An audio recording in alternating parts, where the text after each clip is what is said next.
Won't you come and meet me at the movies? Won't you come and watch a flick with me?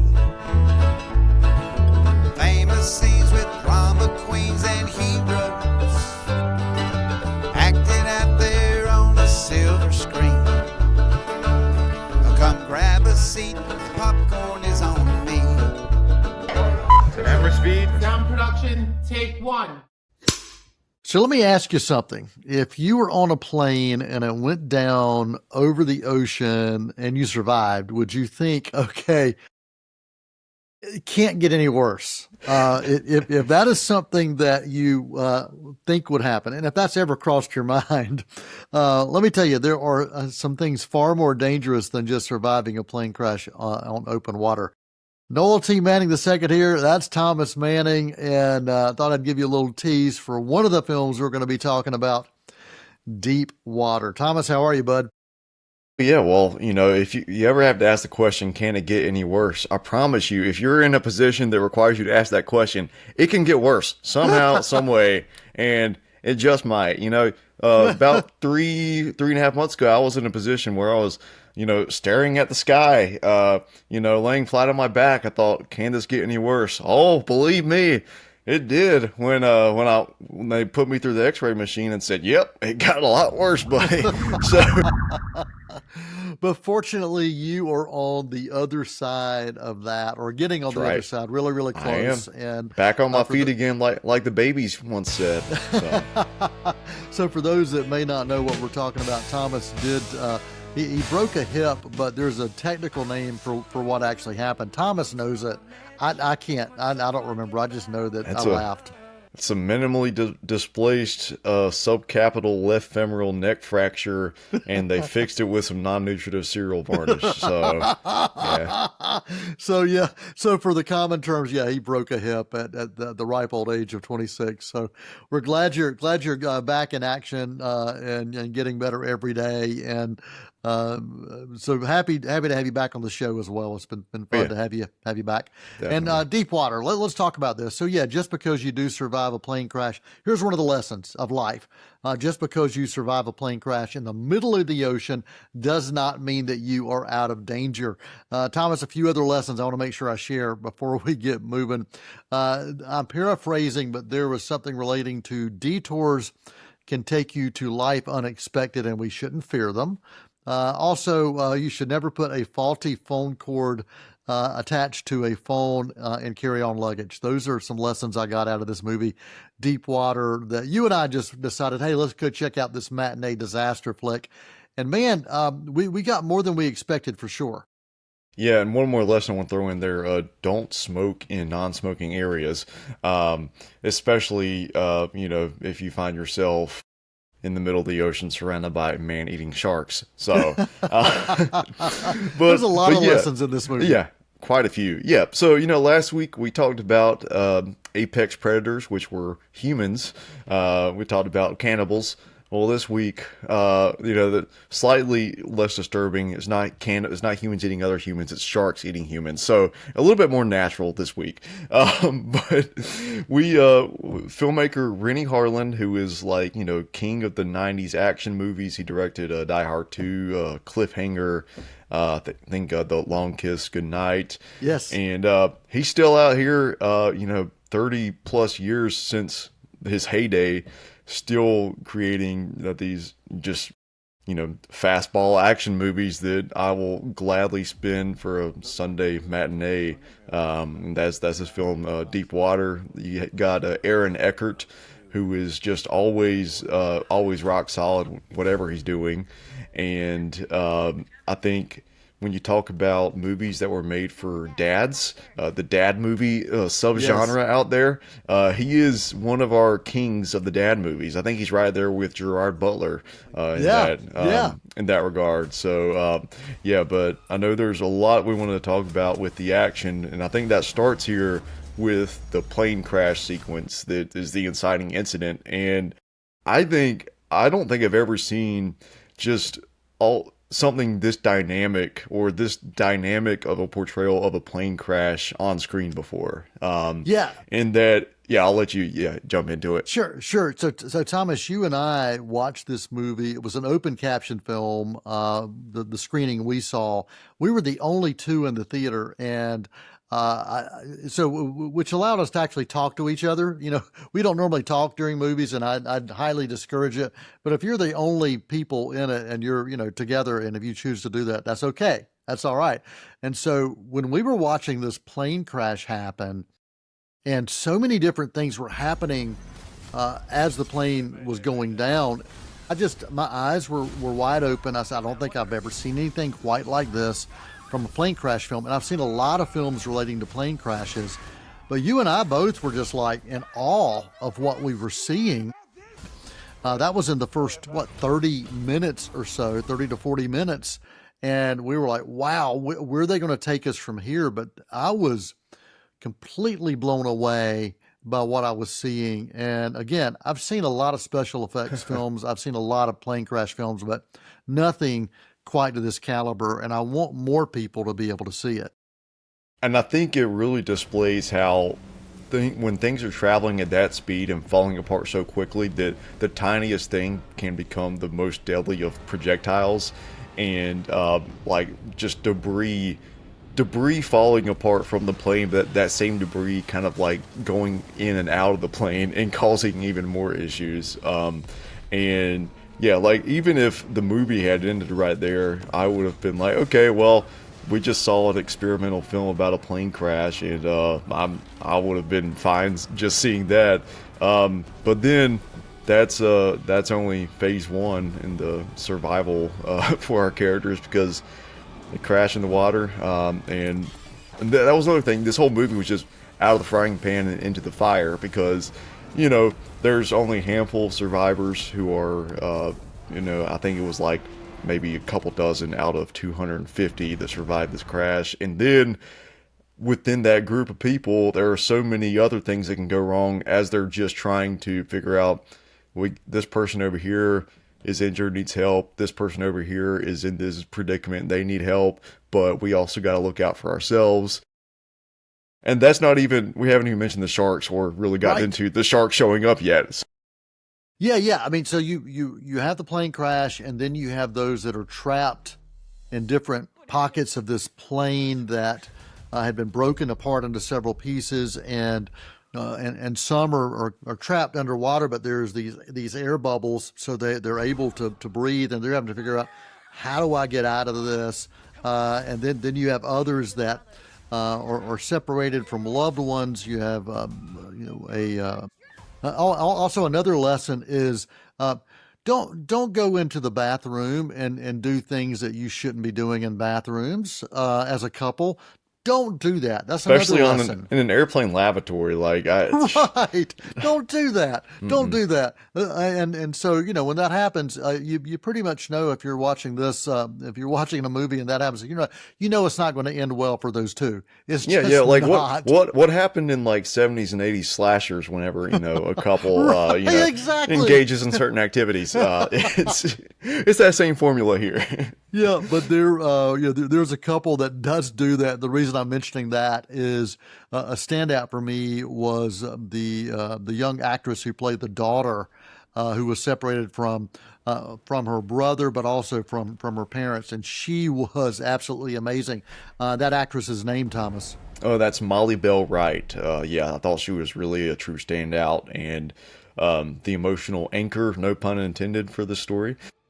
And especially how Aaron Eckhart's character, who is the pilot or co-pilot along with Ben Kingsley, he kind of he's a father himself, and he's just trying to get home to his child. So he knows all too well that this child that is separated from her parents, what she's going through. So Thomas, something that I really appreciated was this wasn't just let's see how bad things can get before they possibly get better.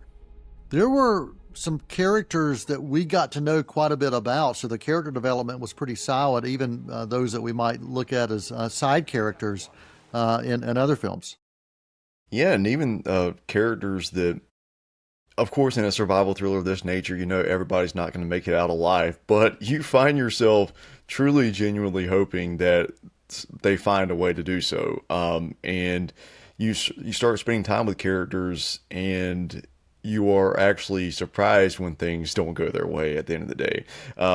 Because I mean, and which is I think really hard to do in a film of this nature, where part of the entertainment is just seeing what gruesome ways or these people are going to experience their demise.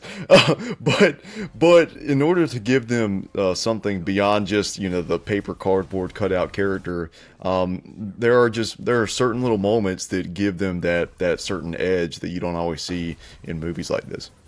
Yeah, and we didn't even talk about the sharks, but there's the whole, I guess most of the third act is about the shark attacks, and there are multiple shark attacks. So this isn't just Jaws with one; it's a feeding frenzy for sure. And so for all those that did survive the plane crash, they've got a lot more to worry about with the sharks.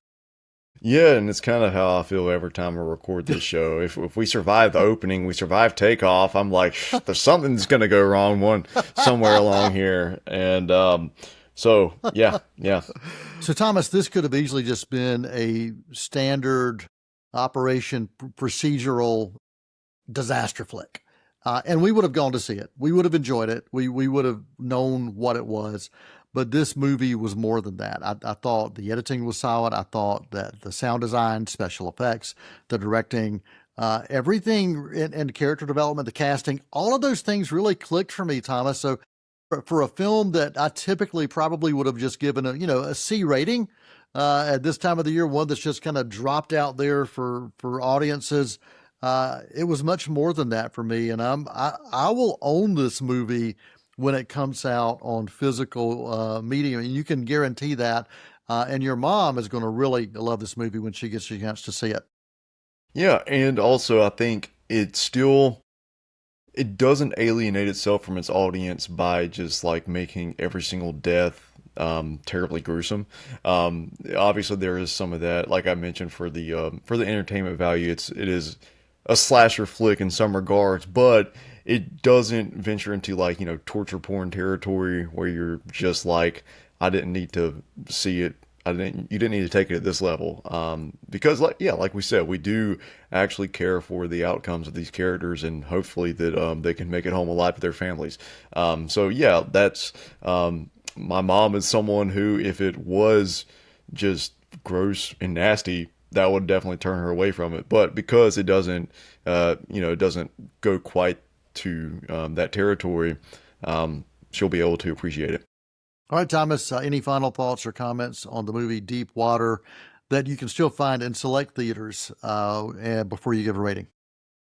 Yeah, well, just Ben Kingsley, he's still out here, 82 years of age, and he is game for just about any role you want to throw at him.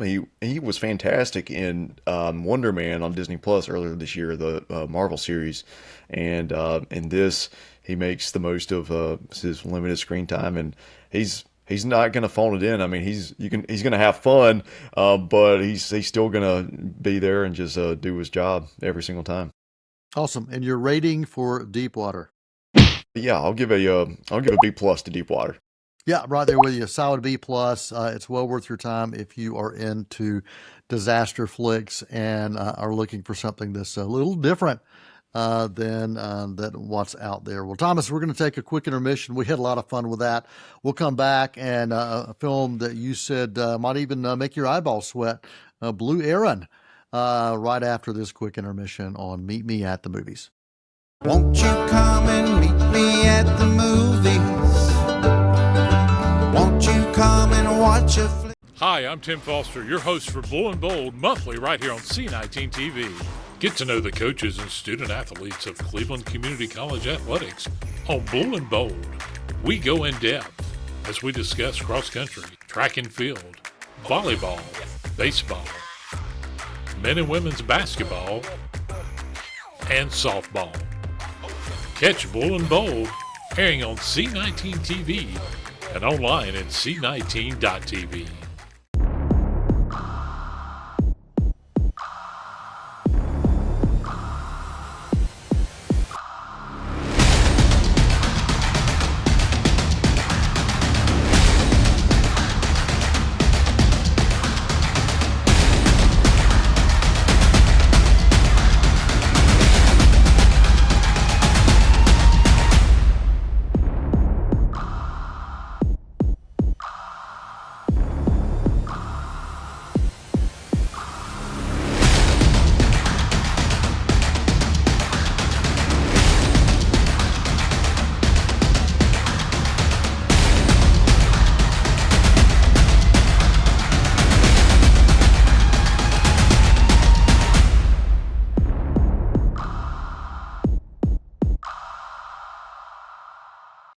Want to stay connected to everything happening at Cleveland Community College? C19's monthly show, In the Loop, brings you the stories, updates, and the highlights that matter most right from campus. From program spotlights and upcoming events to alumni interviews and college updates, In the Loop keeps you informed and engaged. Catch home game schedules for all CCC athletics, plus fun and meaningful conversations with the Yeti along the way. Whether you're a student, employee, alumni, or supporter of CCC, this is your inside look at life on campus. Tune in monthly on C19 and stay in the loop with Cleveland Community College. Won't you come and meet me at the movies? Won't you come and watch a flick? Hey there, welcome back to Meet Me at the Movies. If you survived the break, you're better off than some of the people who didn't survive Deep Water, which we talked about in the first half of the show. Thomas, we're talking about another kind of creature, not a shark, but a blue heron. Let's get some thoughts on this film that you said may make your eyeballs sweat if your eyeballs are prone to sweating. That's right, which mine usually are not, but if this film made me do so, then you know it's going to pack a punch. It is written and directed by Sophie Ramvari, and this is actually her feature film directorial debut.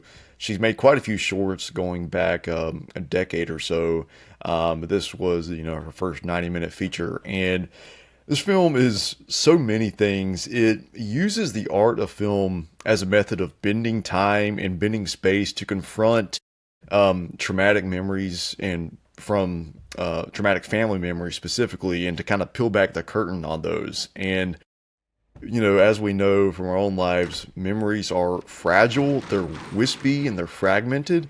And then the way that we experience them and the way that we remember things, that changes over time as we go throughout our lives. And that is kind of the core of this film. It's also, this film is kind of a lament of how so often people in the world that we live in, people who are crying out for help, they are failed by the world. But it's also telling us not to despair and not to say that all is lost, and to not look at any person who is struggling or any person who is experiencing some sort of turmoil in their lives, and not look at them as just a two-dimensional figure, because there's complexity to all of us, and it's really the journey to understanding that complexity and trying to peel back those layers. That's what makes us human, and that's what makes living life. I think that's really what living life is all about. And I want to mention the cinematography from the DP is Maya Bankovic, and this film was split into basically two distinct chapters. It's like right down the middle, the 45-minute mark, it transitions to like a 20-year period in the future. But in the first half of the film, there's this device where characters are always peering through something. They're peering through a window or a video camera. And then in the second half of the film, we often see characters through a mirror. So it's almost like they're looking back in time, or looking back at what they were peering through in the first half of the film. I was really struck by that. And then two central performances that kind of hold the film down. It's two different versions of the same character. There is a child version and an adult version, playing a character named Sasha, and the young actress who plays her at like maybe 7 years of age, her name is Aylol Guven, and then Amy Zimmer plays her as an adult. And there's so many nuances in each performance that kind of fully complete it into one. And this is a movie that at the time we're recording this, I just watched it earlier today, and I think that the more that I uncover things about it, the more it's going to move me even more than it already has. And I think like we're recording this in May. This is a movie that's going to be on my year-end list as one of the best of the year, no doubt about it. Like when I think of movies in previous years that have kind of hitting me to this extent, I think of Pig with Nicolas Cage. I think of After Sun, the film that was directed by Charlotte Wells. I think you can kind of place this tonally within that same sphere. I'm honest. I was quite spellbound by Blue Heron. Wow. Yeah. You have to love it when a film surprises you like this and speaks to you in ways that were unexpected and finds a way to linger with you long after you've had a chance to see the credits roll. So, Blue Heron, and where and how can people check out this film, Thomas?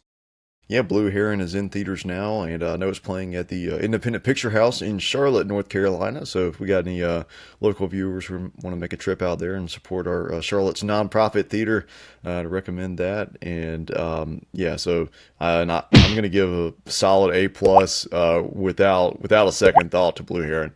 Wow, Blue Heron, A plus if you're looking for a film that will speak to you and that has incredible performances and some pretty interesting cinematography related devices.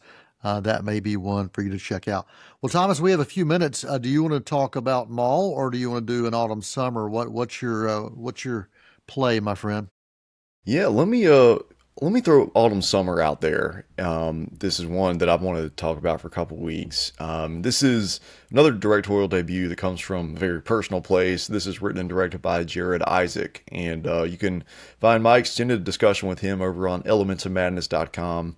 That was one of those interviews where you just, within the first 2 minutes of talking, you're like, oh yeah, we're gonna get along very well. And so he's a Chicago guy himself. So I think I was actually doing the interview where you are right now. So he saw the Ferris Bueller license plate over my shoulder, and that conversation went in many different directions from there. But An Autumn Summer is basically, well, it's another memory film.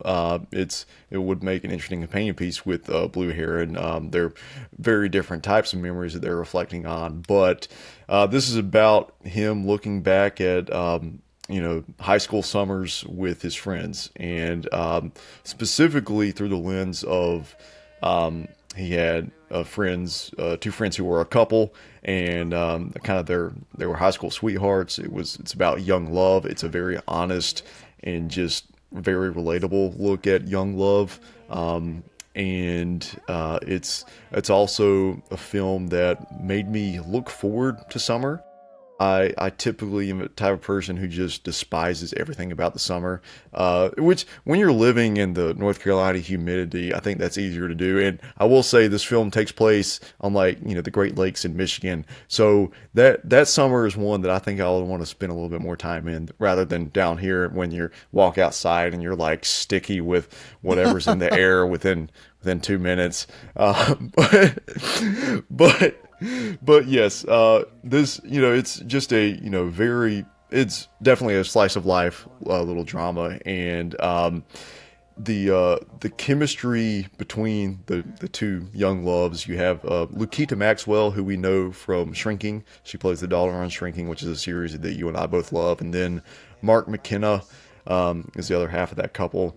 And, they just brought that chemistry to life in a way that I think only the two of them could have. I think there's a quote from this film that I've been thinking about, and it's, you don't have to be anything other than exactly what you are.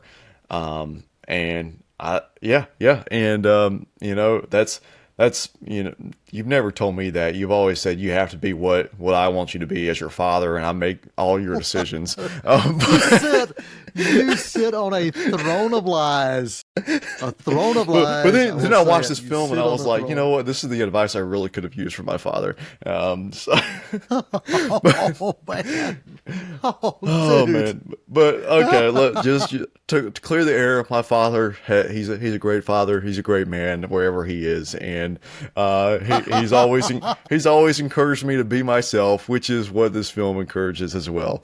An Autumn Summer, I'm very glad that I got a chance to check out Autumn Summer and got to talk with Jared Isaac. And this film is in limited theaters right now and will also be available on digital and VOD in June as well. So Thomas, another wonderful film, it sounds like, for our viewers to check out. And we've got just a couple minutes, but I want to give you 60 seconds to share anything that you, any insight you got from the filmmaker that you got a chance to chat with about this film. Yeah, so as I mentioned, the cinematography in Blue Heron, I'll also highlight the cinematography here. The DP here is Brandon Somerhalder, who's been on a variety of very notable projects, including an Oscar-winning short documentary that he shot a few years ago. And just the way that he frames this Michigan summer, is kind of, it'll just kind of like imprint, some of those images will just imprint on your brain. And there's also a very, starkly surreal shot in a film that is quite, naturalistic and organic. And for most of it, there's a very surreal shot that Jared talked about in our conversation that I'll send you over there to kind of see him take that apart. But what he mentioned was his philosophy for creating that shot was, where he might have had initially had some hesitancy. Do I really want to take it in this direction? He said, you just got to go for it. I just want to take that swing. I just want to, hit the home run here if I can. And if I strike out, then so what? But he didn't strike out. He did hit a home run for that shot. And I think with this movie, just in general as well. Awesome. And your rating for An Autumn Summer? And I'll give it a solid A- to An Autumn Summer. All right. A-. Thomas, we appreciate your insights this week, as always. And in the coming weeks, we've got some pretty cool interviews lined up for Meet Me at the Movies. You want to mention just a couple of those, Thomas? Yeah, there's a fella named Robert Odenkirk, also Wendell Pierce, and and we'll see who else we got coming on. You never know who might wander into the studios here at Meet Me at the Movies. Yeah, and I just, we'll share with our audience, there is a lot of stuff out there for you to check out. And I think between theatrical releases, streaming services, and other services and options that are out there, there is plenty for you to watch and plenty of good and decent material. We've got Douglas Davidson lined up as well in another future episode. Got Douglas back to talk about an animated film that has, I guess you could say, the ghost of the Truman Show. And when he shared that, I was like, yeah, count me in for that. So we've got a lot of stuff happening on Meet Me at the Movies, and a lot of stuff out there for you to check out as well, whether it's TV or whether it's film. And we're just thankful that you're spending time with us on Meet Me at the Movies. You can always email us, info@c19.tv. We do appreciate Tim, as always, and we just encourage you to enjoy yourselves, and we invite you back next time on Meet Me at the Movies. Thomas Manning there. I'm Noel T. Manning II, and for this week, that is a wrap. Many films to view until we meet again. Next time we see you, we'll gladly fill you in. We'll tell about the happy and the sad ones. We'll talk about the good ones and the bad ones. Many films to view till we meet again.